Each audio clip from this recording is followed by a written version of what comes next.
inhloso kuzona namhlanje uNkulunkulu phezulu kwempilo zethu singabantwana bakho namhlanje sonke phambi somkhosi wonke silenze ukukhuleka phambi kwakho somkhosi silethe isiqobo besidlulise sigcwelise in the name of Jesus Christ of Nazareth.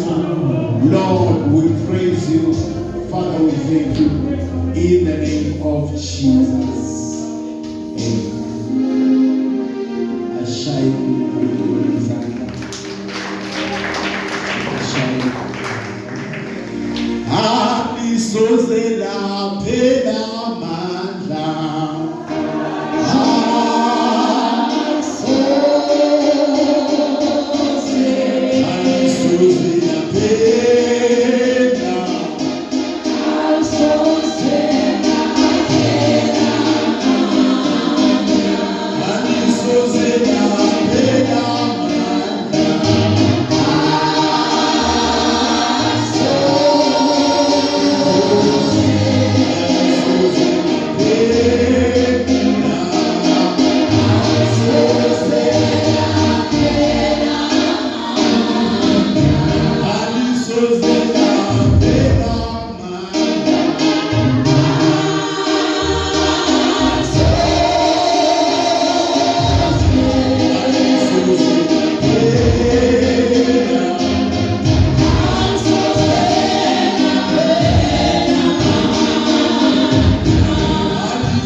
bese sikukhumbulile kakhulu.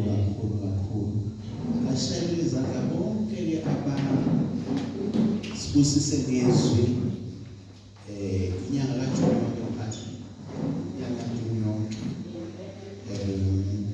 nangeviki lokuqala likaJulayi sibashayele izandla zonke bonke kakhulu. uNkulunkulu muhle namanyusele muhle. Bese sibongela umndeni wakaMajele kakhulu sibashayele izandla.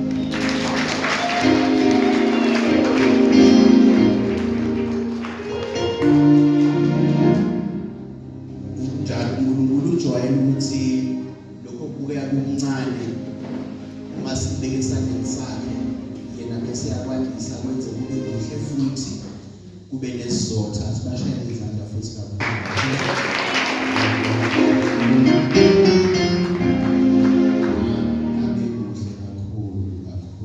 Siyabongela, siyamjabulela futhi kakhulu.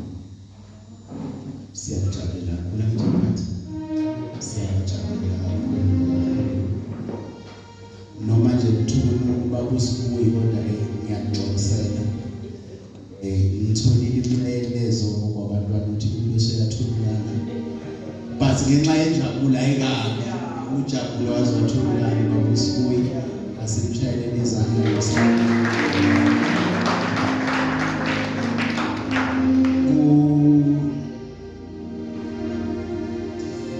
kunaleli mfundisi senze sibe nenkani esancane so kunaleli sibe nani nenkani. Mark chapter 16 naleli senze sibe nani sibe nenkani. 15 to 18 makasifuna 18 kuphela ngoba namhlanje mfundisi manje sizowenza ama declarations ngosole mphathizo leso noma siphuma la namhlanje sizowenza ama declarations. Sowenza ini ama declarations. Kunengosi lapha la siyakhona kuJeremiya bathi uZedekiya eyazi yabopha umprofeti uJeremiya ikhuluma inhliziyo kaNkulunkulu, yamthatha yamfaka ejele ikhuluma inhliziyo kabani. Namhlanje sokhuluma inhliziyo kaNkulunkulu phezu kwalesimo, kodwa ukuze sizoba nale step esibold. Ngicela sifunde 18. Ngicela sifunde 18. Sizothatha le step esibold. Mark chapter 16 verse 18. Verse 18. Ngeke bahlelwe lutho nababamba inyoka noma nabanatha lokubulala nako. Bayakubeka phandle kulabagulayo baphile. Ngeke behlelwe lutho nababamba inyoka noma banatha lokubulala nako. Bayakubeka phandle kulabagulayo baphile. Basi masingakhuluma ngolimi olujwayelekile, basi kuqhuba uhlevalo. Uma ningangizwa siyochazela ngasiphuma. Uqhuba ini? That's where the calling was and is. Asingasabi ukubamba inyoka mfana.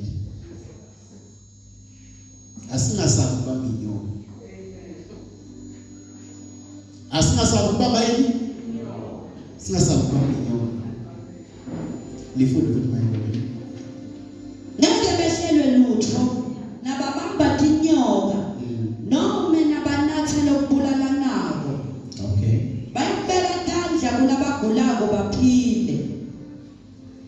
Mfundisi asingasabi ukubamba inyoka. Elisazoyibamba. Lisazobonakala, lisazoyibamba futhi. Lisazoyibamba. Kulasilonde, kulasigcina. Sazoyibamba ngaphansi. Jeremiah chapter 33 verse 3.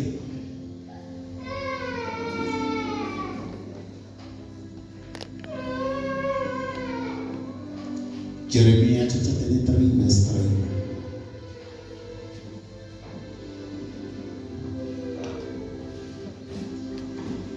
Liyabasebenzela abanikholwayo.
Verse 3. Jeremiah chapter 33 verse 3. Verse 3.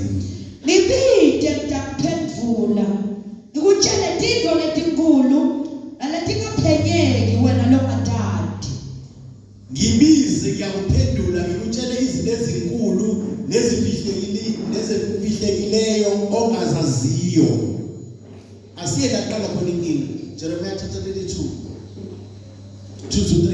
Ilaqala khona inkinga azayithole noma atholakale aboshwa umprofeti afakwa kuphi na ejele. Umufunda from verse 16 uNkulunkulu umnika isithembiso kwesibili ukuthi abantwana bakhe uzoba njani na, uzobaphula esandleni sani sesitha. So umenza declaration noma ekhuluma isiprofeti, then kwaba nenkinga kule nkosi yasimfaka ekhuluthi noma mfaka kuphi na yamfaka ejele. 32:2-3. Impi yenkosi yaseBhabhilona yase ivimbetele eJerusalema. Jeremiya umprofeti abevalelwe esibuyeni saboGathi esigodlweni senkosi yakaJuda. Sedekhiya inkosi yakaJuda yayivalele lapho yathi, "Profethelani ngalendlela lo profeta ngayo. Uthi, naku lokusho uSimakade uthi, leli dolobha semntaninikela enkosini yaseBhabhilona letawulithumba." Sizothatha masigcineni Ezra chapter 1:1-4. Sihlale verse 4. Thixo bawo ngenanathi Thixo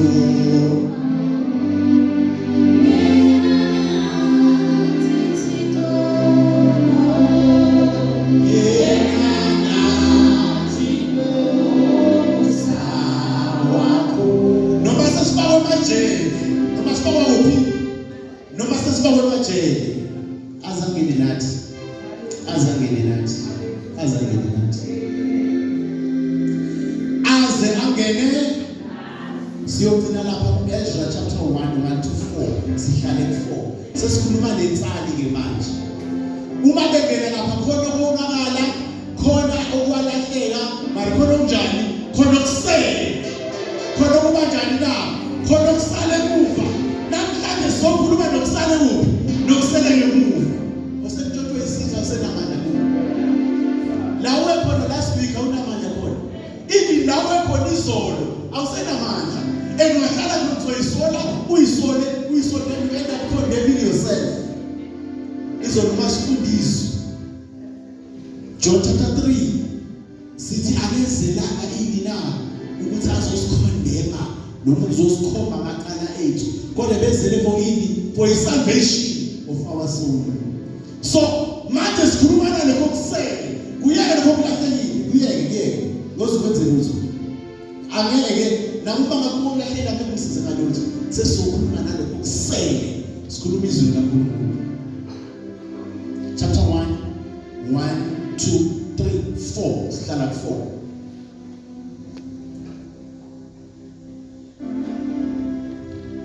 Umthetho waKoresi wakubuyisela amaJuda eJerusalema.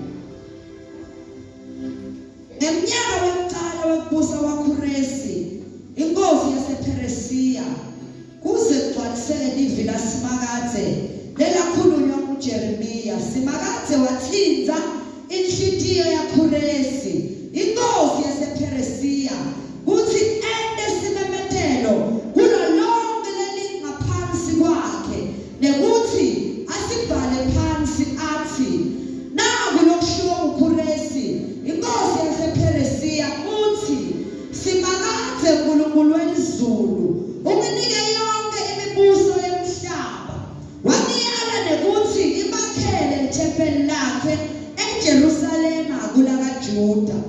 Ulowo nalowo wesive sakhe losemkhathini wenu, shangathi Simakadze angaba naye ahambe aye eJerusalema kaJuda, akhe ithempeli laSimakadze Nkulunkulu wama-Israyeli, Nkulunkulu loseJerusalema. 4. Nakukhona umuntu loyinsali yebathunjwa lodzinga msindo ngekubuyela emuva, makhelwane wakhe akamsinde, kufanele labo bantu basindwe ngesiliva nangegolide nangetimpahla nangetifuyo kanye nangeminikelo yesihle yethempeli laNkulunkulu waseJerusalema. Verse 4. Nakukhona umuntu loyinsali yebathunjwa lodzinga msindo ngekubuyela emuva, makhelwane wakhe akamsinde, kufanele labo bantu basindwe ngesiliva nangegolide nangetimpahla nangetifuyo kanye nangeminikelo yesihle yethempeli laNkulunkulu waseJerusalema. Babe loyingcwele egameni kaJesu Kristu waseNazaretha, nalivu lakho Babe egameni kaJesu sesilifunzile, usisa netindlebe Nkosi letilalelako nalemphefumulo lezulako, in Jesus mighty name, amen. Siyabonga. Kwabanye abasafuna ukufunda amabhalayo, uMahubo 1:1, 1:2, 1:2. Phakamisela umhlaba ezintabeni usizo lwami kuvela kuphi na. Asikhulume lenzani, sikhulume nabasele abasadinga ukusizwa ngesiliva negolide, ukumbathisa umzimba, imfuyo nakho konke okuthinta impilo. uNkulunkulu ukhuluma lamagama uprofeti ayisiposho, noma kushiwo ngasimnandi, uthi ngibize mina ngizokuphendula ngokukhomba izinto ezisemhlabalweni. Namhlanje sizobiza lento uNkulunkulu asiphendule. Sizobiza ubani? Sikhuluma nalokho nalabo abasele ngcono njalo. Okulahlekile ungasayibulala ngakho. Osekudliwe isikhonyana ungasayihluphi ngakho. Kodwa uNkulunkulu womusa angambathisa ukuhlubule. Isincwadi kaEzra kulabo abasele ukuphindela emuva, mababonelelwe ngomnikelo wesihle, mababonelelwe ngempahla zokugqoka, mababonelelwe ngesiliva, mababonelelwe ngegolide. Ngibize mina ngizokhomba izinto ezisemhlabalweni. Cindezela inyama biza uNkulunkulu. Namanje yabala biza uNkulunkulu. Ibhekele ejele la uboshwe khona. Ibhekele abahlukumezayo abafake ejele kaNkulunkulu. Awungasukeli umuntu ukhuluma inhliziyo kaNkulunkulu. Kodwa isimo sakujikela. Bakufaka la uphila khona namhlanje. Kodwa lithi iBhayibheli noma ukhona phakathi laphila khona. Usambiza uNkulunkulu ngokuthembeka. Simbizelana uNkulunkulu noma seyinkingeni. Simbizela utheze nesisombululo ngoba yena uyisombululo seyinkinga esibhekane nazo. Sesimbizela lokho ke.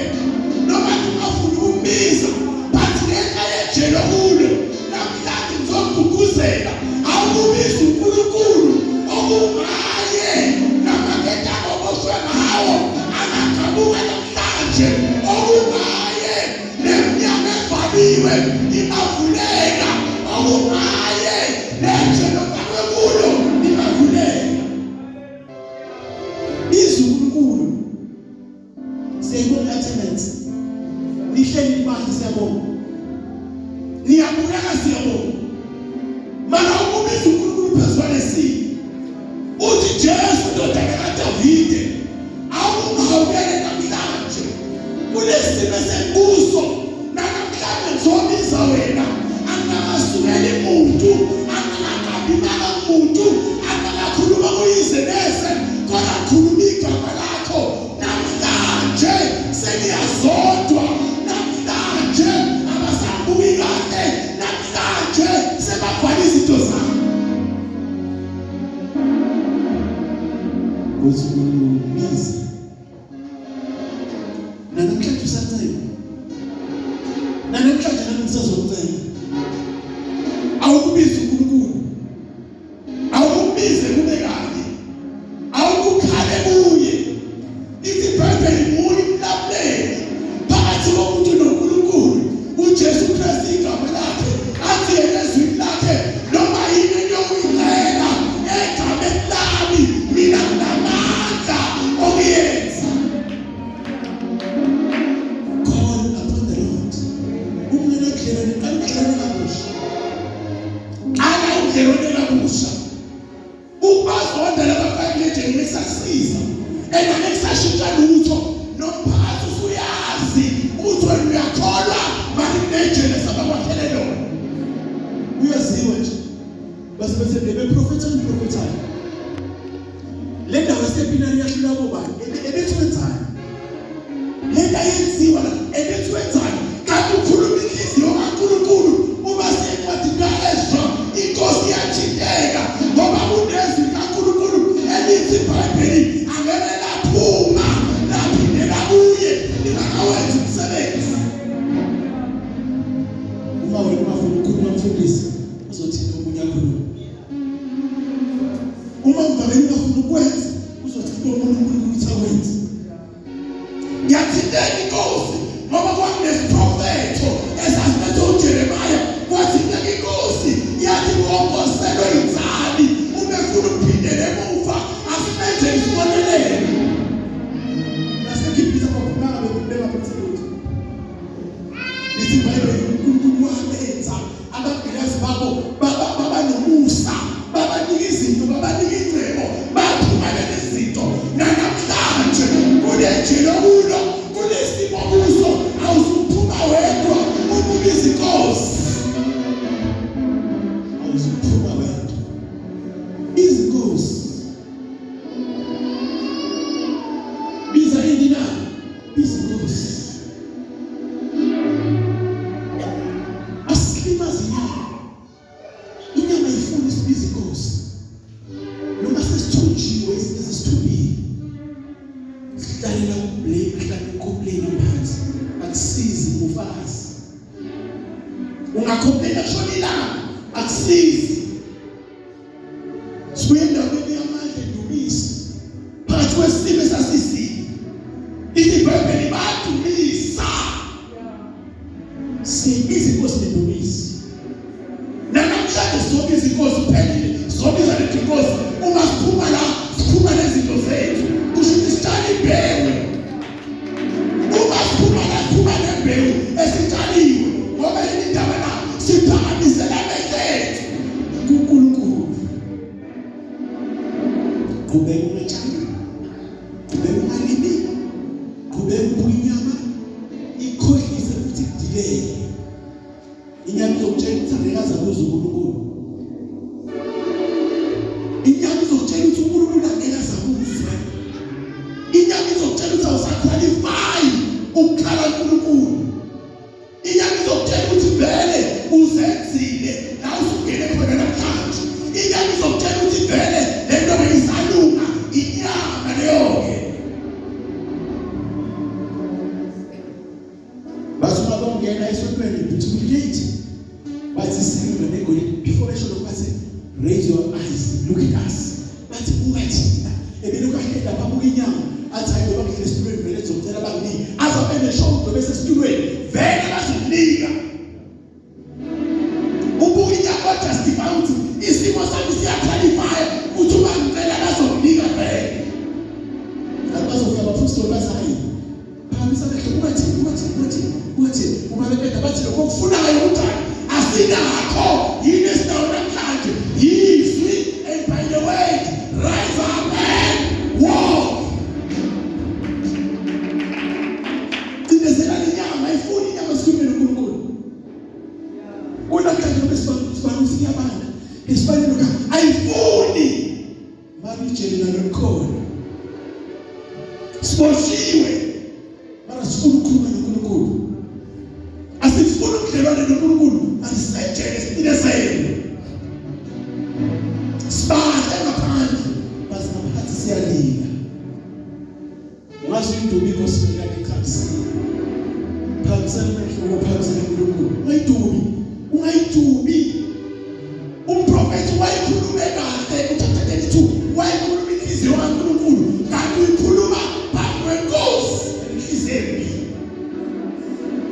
Namhlanje sithi uzophila kanti ungavale kuzo abantu abanenhliziyo embi. Akade basifake endleleni. Noma sesiphakathi siphakamisela amehlo phansi. Siwaphakamisela uNkulunkulu siyadlula kulesimo dlula kulesimo dlula kuso. Dlula kulesimo. Uyathembisa uthi yena uzokhomba izinto enjani ezinkulu ezizimfihlo ezisemfihlakaleni. Yini ofuna ukuyazi uNkulunkulu? Yini ofuna ukuyibona uNkulunkulu? Uyawuphakamisa amehlo akho. Uyafuna uku-involve uNkulunkulu lesimo. Sikhulume kaningi ma-Bible study ngoba ukuthi kwi-Bible study basikhuluma ngempilo kaDavide ebhekene nesimo saseZiklag. 1 Samuel chapter 8. Sikhuluma ngendaba kaNehemiya ebhekene nesimo of the walls la ewini. Ukuthi through the process bafuna ukwazi nabaholi ukuthi uthini uNkulunkulu nesimo. Into iyabenza bahamba endleleni bese bazi ukuthi uNkulunkulu uthini nesimo. Sithola uDavide agijimisa amatshotshile azabanqoba ngoba uNkulunkulu already verse 8 uthi bajahe nakanjani uzobanqoba. Namhlanje phamisa amehlo akho. Sibhlungu lesimo sibhlungu. Ibhlungu levele ibhlungu. Nasemsebenzini kaba umnandi. Nasemshadweni kusisikhathi kaba semnandi. Nasekhaya kusisikhathi semnandi. Kodwa usengawaphakamisa amehlo. Ukhale uNkulunkulu. Yena bana lisho ukuthi ungakhali ukuthi wayenciphisa. Usizo lokukhala abantu unciphisa. Ngoba ubanika izinto abazokhuluma ngazo. Uthi vele professor yini? Ngoba yena wazi ukuthi sibe nokuphila, sibe nakube kanjani na kuthithile. So ubhekana nesimo utshela abantu ukuthi hayi mina ngiyaphila. Bathi hayi uthi mina ngiyaphila. uJesu wayesethi kanjani na ngiphile. Bathi no. Izinto ebhekana nawe noma iphisana nawe bathi ngokwedlala ngathi ukuthi uyaphila kaphila. Kanti vele through the cross of Calvary sathola umuntu. Sathola umuntu, sathola phela sathola konke. Lokho kubonayo sikuzinselele sihambe siyithintitha. Uma sabe sihambe siyithintitha. Ngoba ihlala kwene siphilisiwe. Sihlala kuzo siphilisiwe. Sesiyithintitha kanje. Why? Sibabelele ucross saphiliswa.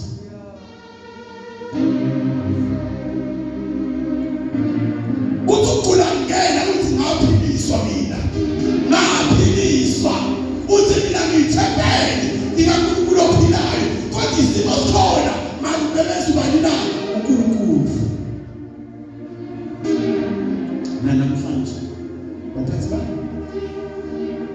singaphela ngcono phakathi kwezulu. Wenza njalo uJeremiah phakathi kwesimo esibuhlungu noma kwisimo esicindezelayo ephakathi nje. Wafuna ubuso bukaNkulunkulu. Wafuna ubuso bukabani? Wafuna ubuso bukaNkulunkulu. Namhlanje siyafuna imindeni yethu isikhathi emajabulele esifuna ngayo. Abantwana bethu mabangenzi indlela esifisa ngayo. Umsebenzi sasethu isibusiso namhlanje sinike ingcebisi. Lokho khona la ususa khona ini buhlungu. Bathu ahlale enyameni icindezele ngoba wanaka yona nekuziphakamisa amehlo kuKristu. In the book of Numbers uthi uNkulunkulu sekonakele kuneyinyoka zibabulala. Uthi Moses awakhe noma uvuse inyoka yethusi noma ubani othi noma isimlumile abukele akasafi. Sesimaloki asine indaba esisilumayo sasibheka ukuthi sibuye into Christ. Lokhu noma kungaluma sengiyazi ukuthi ngisafa ngoba ngubani la anginamandla ukuthi ngithi hey yekungiluma wena anginawo. Ayizomphazamisa umnalo. Uma ngilokhu ngithi hey yekungiloko uzofundisa ukuphazamisa. IsiKristu egama likaJesu. Namanje siyaphila aqhubeke lo walume manje ngiyaqhubeka ngiyaphila. Azathi hayi uNkulunkulu wakho uyaphila. uNkulunkulu wakho uthani uyaphila. Ngoba uyaqhubeka uyaluma nami ngiyaqhubeka ngibuyela uJesu wakho. Lisizi kanjalo lendoda nomuntu njani ifanele phakathi. Sesiyahlala sibuka yona. Ungathi ukuthi sinethezekile lento ayifiki yafika. Ukuthi ama-focus sifunduleti hayi le inyoka ifika ziyafika umanye amalanga mkhathi siyasaba lokho ibanga uthi ikhahlele kodwa uNkulunkulu ufuna phela xa sibambe le nyoka. For the gospel of truth and the gospel of God. Namhlanje sesikhuluma nabasele insana sikhuluma nani nabasele angale isingalendele mhlawumbe kuzozobana uma ukade no-1 rand okay sibane mali mhlawumbe 2 yabo 20 rand baba noma babanga afika amagudwane adle okudlala mfundisi setsele mhlawumbe 10 rand yokuba nomthunaqemali noma ungabakhalela abadle amagudwane kuyafana. Sesizoprotecta lokho kusele siwela kanjani lokho kusele uyeke ukulahlekile. Mhlawumbe nawe uzathu ukuthi wayelahlekile mhlawumbe nawe izathu kodwa angesisa ulwelo silahlekile sesilwela insali lesele for the grace of the Lord. Khuluma manje lapha khuluma ngesiliva khuluma ngegolide khuluma ngezinzana la zokumphatha nani na lempilo akekho ongakufunda bahleli la. Sikhuluma ngalokho onjani okusele empilweni yakho lokho selahlekile yini njobe kunabantu esibazonayo ngenxa yezinto enjani already ilahlekile. Mara basibakhupha lezi isele abasibazonke mphathi kube besazi ukuthi kusasa mhlawumbe uzoba imiliyoneri abasikushithile lesishitha ngayo ngiyenze kunawe for wonke umuntu. Kube besazi umbaneli ukuthi uNkulunkulu usazophakamisa kanjani abasikushithile lesishitha ngayo. Bathi sikhuluma nokunjani nalokho kusele kuyeke lokusebenza kuyeke asisho ukuthi ku-right ngoba kumnandi silahlekile kodwa impilo onayo yilo ukuthi usebenze njani lokho kusele for the benefit of your life, your family, your children and so forth. So kuyeke lokuselahlekile nawe oboshiwe njengomprofeti ungasabi nankinga nendaba yokubotshwa wakho ngoba izwi likaNkulunkulu elithembisa njani na selikhulumile linjani selikhulumile izwi likaNkulunkulu. Sesinaka ini izwi sibheka kuphi na ezwini lithi izwi lokuqobo eqaleni kwakungenani kwakunani na kwakunezwi lithi izwi futhi konke kuyoshabalala kuyosala ini izwi sifundiswe. Letho wena bafuna umuntu ekhaya wangambona inofuna uyazi ukuthi utheni ngishiyekile. Sifuna lezwi. Angibonanga ukuthi utheni, sifuna izwi. Wabakhulula kakhulu kwabalele before alale bathi utheni before alale. Kulapho bakhulula. So naye uJesu wasezohamba ukuthi angishiyi nodwa ngishiya nobani na nomoya oyingcwele babazomthumela. Ihleli umoya oyingcwele manje. Uthini nje ukuhleli laphansi? Uthini nje ukukhuluma nawe namhlanje? Wethini maphendula konke. Ekunginani wongelwane, yakhangelwane nomoya oyingcwele. Bakanjani ukungcwele nomoya oyingcwele? Funda izwi, khuleka ngezwi, zila ngezwi ufuna lokho. Ziphisa zonke lamavunulo la phezulu. Abulala izwi okufuna ulizwe noma usenkingeni. Ngoba kunamavunulo aphezulu angenasidingo sesikhathi. Yehlisa onke lamavunulo, wahlisa onke wehlisa. Yiwe la enza ukuthi uphile enyameni. Ungaphile entandweni kaNkulunkulu. Wehlisa onke lamavunulo. Athi ngenze ukuthi umathatha isithombe wasibona ngo-2020 waqawude isithombe singozi kodwa isithombe sikhula lesithombe edlula la kuwo siyalimaza awulizwa leso awusalizwa unento wayibona ngo-2020 wayetshela ukuthi ayinabungozi kanti izohamba yakhele enikwenza namhlanje bakhona ukukhuluma noNkulunkulu ube kuwena ukuthi ufuna kuvala lo mnyango ufuna uye uqhubeke uvulekile. Uye uqhubeke uvulekile. Angeke uthole umlayezo kaNkulunkulu phakathi enkingeni, phakathi enjengamanje. Uyobona ngathi ukuphila kwazo zonke izinto zakho. Kanti angakaphili. Ngoba usakhuluma inselelo ukuthi mina nawe indlebe yethu kamoya ayisezwa. Lo Nkulunkulu esethi phakamisela amehlo akho. Mina ngizokhomba izinto enjani ezinkulu nezifike asakhona umuzwa ngokwempilo esiphila umalanga onke. Akhulume bari mina nawe sisezwe. Bathi sizelana lokho. Sizelele ukusele ngoba nampela basikhuluma ngiyazi uyezo. Ngiyazi uyezo and responda ungakaphumi umnyango la church of Jesus. Ungarespondi ithi responda ngoNkulunkulu uthini kuwe. Uthi le nto ngazale emjelwe uyibona nawe uyibona le nto ukuthi lo ungazama ngamandla ngeke uyiphule ngeke uzenze lutho sesidinizwe la kuNkulunkulu sithi ngegama laJesu uzakusindisa ngegama laJesu uzophuma kulesibuzo ngegama laJesu uzophumelela empilweni ngegama laJesu uzosinda ngegama laJesu nenyoka ezilumayo ezibulala ngegama laJesu nalababamenene nawe aselaka bona la manje nalababamenene nawe angeke bemelane nentando kabani na kaNkulunkulu. Mhlawumbe inkosi yayicabanga ukuthi umbopha imvalele ejele izovalela intando kaNkulunkulu akwenzeki wayivalela inyama manje umphefumulo usakhuluma noNkulunkulu.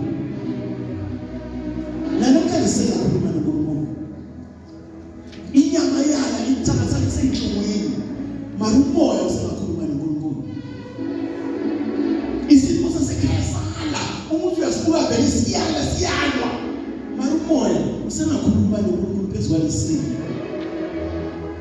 Nasesikoleni nazethu silwa isimo. Manje umoya usengakhuluma noNkulunkulu. Ufunda uphase, ufunda uphumelele. Konke esikwenzayo, konke esikushoyo, makufakazele igama lani lenkosi. Ashayele uNkulunkulu izandla.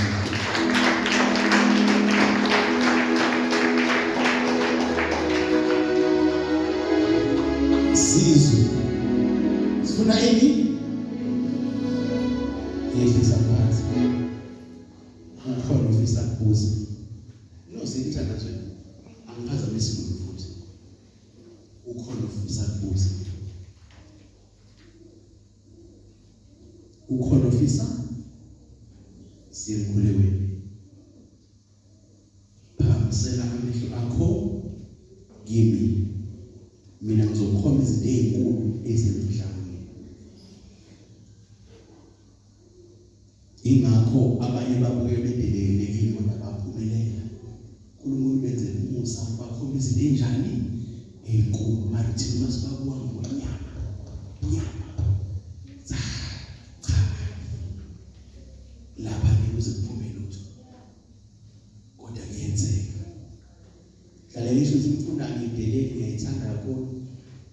Ngicathi ngisazofunda futhi manje ngiyacabanga ukuthi ngizofisa kodwa bukodwa kuphelele sifuna uNkulunkulu ngcolile umhlaba ngaphandle qualifications onawo bonke abantu banawo.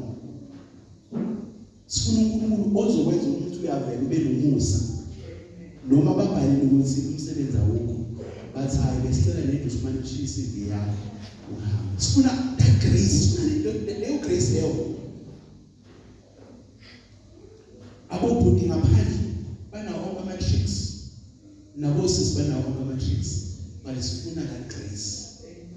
Ofuna ukushada asiNkulunkulu uyabona lo uyena nawe ufuna ushada position asibuyela.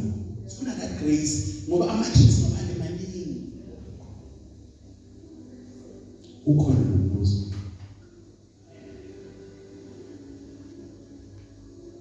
ngiyalithanda leli lami lokuthi bese siyabuzana. Angithi inhloso akusikho ukuthi sikhuluma amagama amakhulu uphume la uthulile cha. Inhloso ukuthi sihlale etafuleni udle izwi udle wetshise la ungezwa khona noma la ufuna ukuza khona bese uba nani na nombuzo uchazelele ukuze uphume njani unesiqiniseko sekuyidlile nendlela okufuna iphilise ngayo. Inhloso akusiyo amagama amakhulu sesiyathusana ukufundisa siyaphuma la akusiyo inhloso yamagama amakhulu manje ukuthi sakhe ubudlelwane nobani noNkulunkulu. Okay, asiqinisekise ukuthi singabona sonke so bese siyakhuleka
Jesu bazalwa.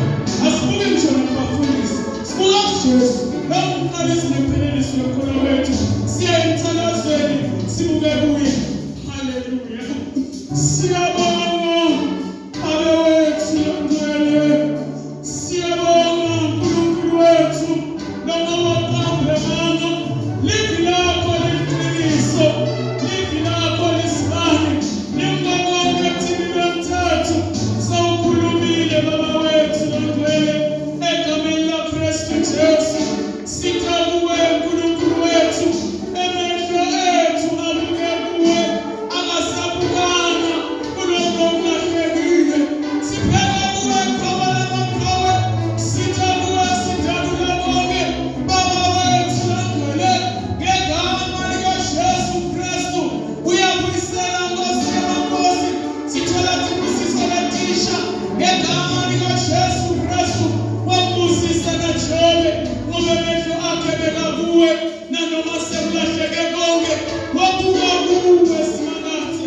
Nansi Nkosi yamakhosi sibuka kuwe njengoba ukhulumile nelivi lakho somandla ngemgosho wakho qhawe lemaqhawe.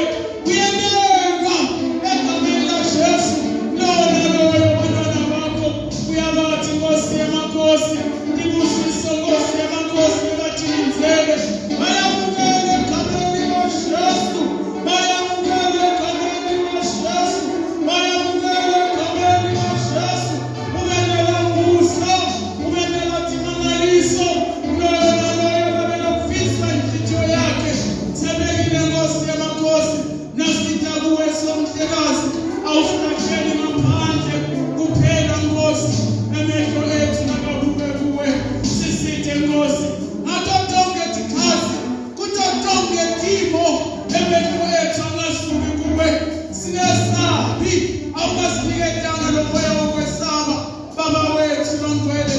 Siyabonga uNkulunkulu wethu. Ukhuluma ngakho ngenceku yakho. Moya lengcwele.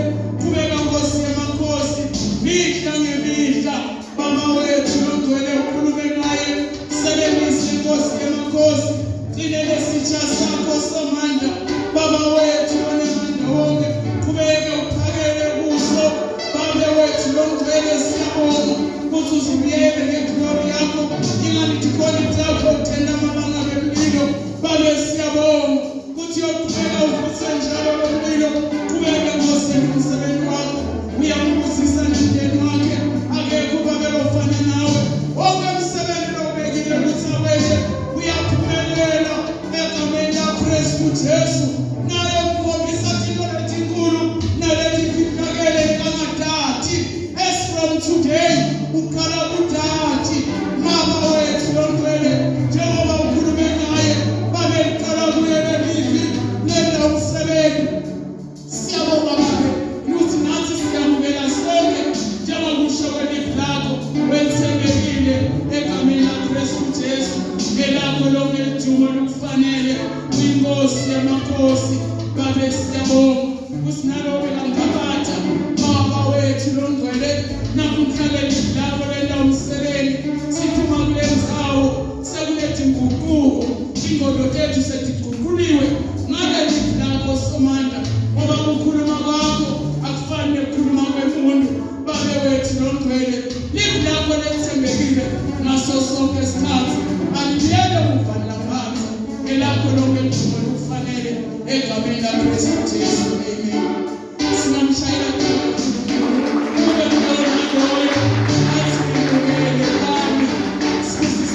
isitholile egameni likaJesu. Bebetela ukuthi sibusiso sami isitholile egameni likaJesu. I'm blessed. Going out, going